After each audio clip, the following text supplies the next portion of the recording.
Good morning friends. Prabhakar Singh study अड्डा में मैं आपका स्वागत करता हूं। आज हम लोग बायोलॉजी का एक बहुत इम्पॉर्टेंट टॉपिक पादप जगत का वर्गीकरण पढ़ेंगे, जिससे कि परीक्षाओं में बहुत महत्वपूर्ण क्वेश्चन बनते हैं। तो हम समस्त पादप जगत को किस प्रकार वर्गीकरण किया गया है उसका अध्ययन करेंगे। तो आइए वीडियो शुरू करते हैं। यदि आपको हमारा कंटेंट अच्छा लगता है तो हमारे चैनल को सब्सक्राइब करें और वीडियो को शेयर करें। तो संपूर्ण पादप जगत को दो मुख्य भागों में बांटा गया है। पहला कौन है? क्रिप्टोगैम, और दूसरा है फेनरोगैम। इस क्रिप्टोगैम का क्या मतलब है?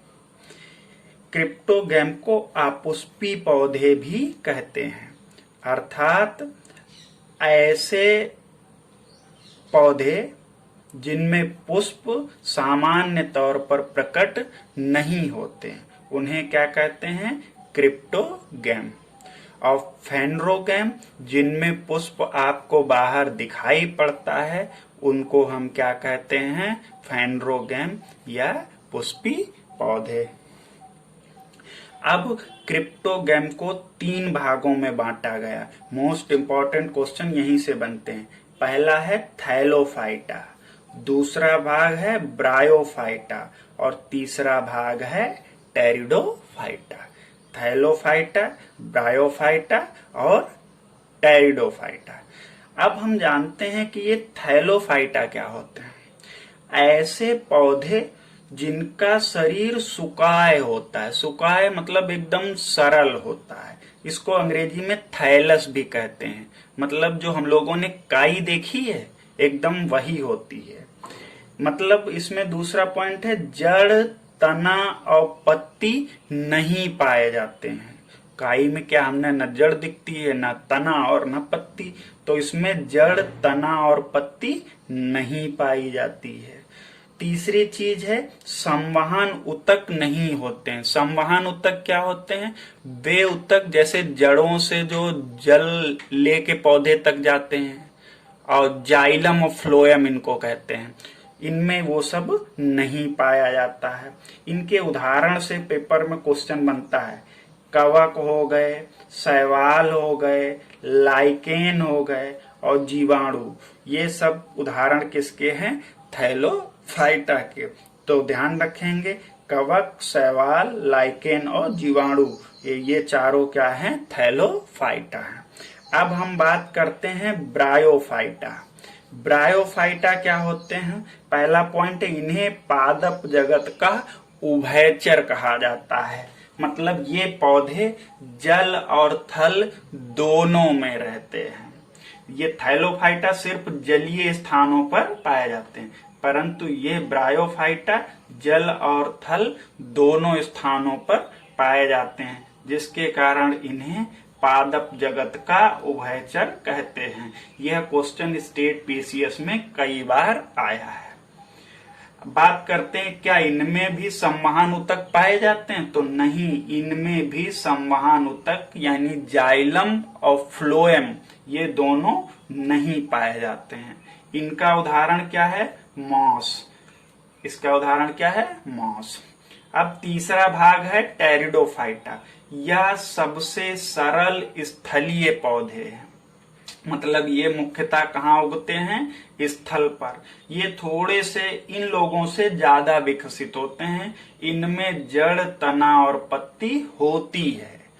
टेरिडोफाइटा में जल, तना और पत्ती होती है। इसका उदाहरण क्या है? फर्न। तो इनके उदाहरण ध्यान रखेंगे। अब हम बात करते हैं फेनरोगैम। फेनरोगैम, इनको क्या कहते हैं? पुष्पीय पौधे। मतलब इनमें बाकायदा पुष्प बनते हैं। इनको भी 2 भागों में बांटा गया है। एक कौन है? जिम्नोस्पर्म और एक एंजियोस्पर्म। पहला कौन है? जिम्नोस्पर्म और दूसरा एंजियोस्पर्म। तो हम पहले बात करते हैं जिम्नोस्पर्म की। जिम्नो माने होता है नग्न और स्पर्म माने होता है बीज। तो इनको क्या कहते हैं, नग्न बीजधारी पौधे भी कहते हैं। जिम्नोस्पर्म का क्वेश्चन पूछा जाता है कि जिम्नोस्पर्म माने नग्न बीजी, यानी इसमें जो बीज होता है वो खुला हुआ ही होता है। और दूसरा पॉइंट है, ये बहुवर्षीय सदाबहार पौधे होते हैं, मतलब इनकी आयु जो होती बहुत बड़ी लंबी होती है। और ये जिनके वन कैसे होते हैं, हमेशा सदाबहार। तीसरा इनका उदाहरण है, ये उदाहरण पूछा जाता है, साइकस कैसा, जिम्नोस्पर्म पौधा है। और याद रखेंगे जो साबूदाना होता है सागो, वो किससे मिलता है, साइकस से। दूसरा उदाहरण है इनका पाइनकस। और तीसरा उदाहरण है चिलगोचा। चिलगोचा पे एक क्वेश्चन आता है, इसे जिम्नोस्पर्म का मेवा भी कहते हैं। क्या, जिम्नोस्पर्म का मेवा किसे कहा जाता है, चिलगोचा को। ये बहुत इंपॉर्टेंट क्वेश्चन है। अब दूसरा भाग है इसका एंजियोस्पर्म। एंजियोस्पर्म यानी इसमें बीज जो बनता है वो फल के अंदर रहता है। इसमें खुला हुआ बीज होता है, इसमें बीज कहाँ मिलेगा, फल के अंदर। फल के अंदर बीज कैसे होगा, जैसे आपने आम खाया है तो गुठली कहाँ होती है, फल के अंदर। पपीता खाया है तो बीज कहाँ होते हैं, फल के अंदर। बेर खाया है तो गुठली कहाँ होती है, फल के अंदर। अब इनको दो भागों में बांटा गया है। पहला कौन सा है, एक बीज पत्री, और दूसरा है द्विबीजपत्री। पेपर में यहां से क्वेश्चन पहचानने के लिए आता है निम्नलिखित में कौन एक बीज पत्री है, कौन द्विबीजपत्री है। तो हम इनको आपको समझाते हैं, बड़े आसानी से आप समझा सकते हैं कि द्विबीजपत्री क्या होते हैं। ऐसे बीज जिनको आप दो बराबर भागों में तोड़ सकें उसको क्या कहते हैं, द्विबीजपत्री। जैसे हम लोग दाल खाते हैं तो देखते हैं एक जैसे दो दाने मिलते हैं। चना हो गया उसको तोड़ें, मटर इसको तोड़ के देखें, इसके दो टुकड़े बराबर बराबर किए जा सकते हैं, मतलब बीच में ऐसा लगता है कि ये ज्वाइंट है, वहीं से खुल गया है। जैसे आम की गुठली जो अंदर से निकलती है तो वो भी कैसी होती है, उसको भी बराबर बराबर खोला जा सकता है। या फिर अगर आप पौधा विकसित होते हुए देखें तो उसमें मुख्य रूप से दो पत्तियां आरंभ में निकलती हैं, तो वो कैसा है, द्विबीजपत्री।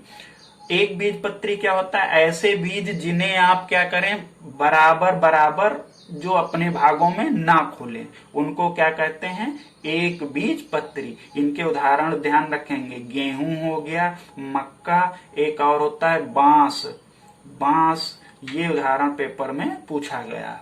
तो ये तीन है, गेहूं, मक्का, बांस। इस तरीके से ध्यान रखते हैं। अगर आपको कहा जाता है पहचानने के लिए तो बस यही याद रखेंगे, जिसके बराबर टुकड़े में जो ना खुले वो एक बीजपत्री, और जो दो बराबर भागों में खुले उसको क्या कहते हैं, द्विबीजपत्री। धन्यवाद। अगर आपको हमारा कंटेंट पसंद आया तो आप हमारे चैनल को जरूर सब्सक्राइब करें। धन्यवाद।